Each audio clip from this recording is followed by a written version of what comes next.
Okay, so today we're going to talk about what you're going to bring for the baby for the hospital, and one of your items that should be on your list is a little organizer for all the paperwork that you're going to get while you're in the hospital. I picked this one off of Amazon. I will link it in my storefront for you guys if you want to go check it out.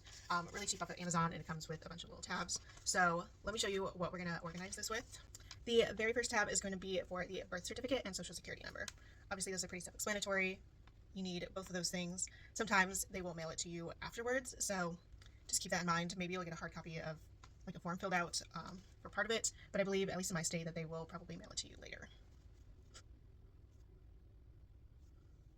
Next on the list is going to be medical records. Just do records for short. That's going to be all the immunizations that they get, testing that they're going to get done once they're born, and stuff like that. The next item, I'm going to put insurance information. This insurance is going to obviously change. The first month that they are born, they are automatically enrolled onto the mother's health insurance plan, and then you guys have to choose where she's going to be on your health insurance. It's going to be under the father's, under yours, if you're under a family plan, or something else. You have to figure that out. You get a month. Next up on the list is going to be a pediatrician. You do need to pick out a pediatrician kind of ahead of time. You need to at least have one in mind. You can call them and see if they're just taking new patients.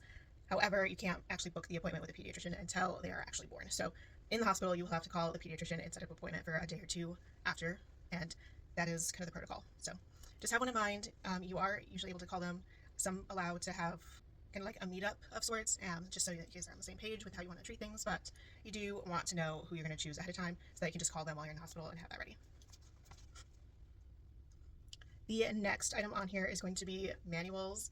This has like everything that you'll probably be getting from the hospital. Manual-wise, they will probably give you a few things just to help you get going with baby, and obviously you can do your own research. You can put your own manuals in here.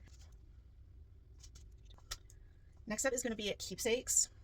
Now, you're going to get kind of a few different keepsakes, I think, from the hospital, probably like the beanie that they usually give out. I believe you also get their wristband at the end of it. You can put in there maybe some footprints or handprints, something like that. So you'll want to keep those in your keepsakes folder.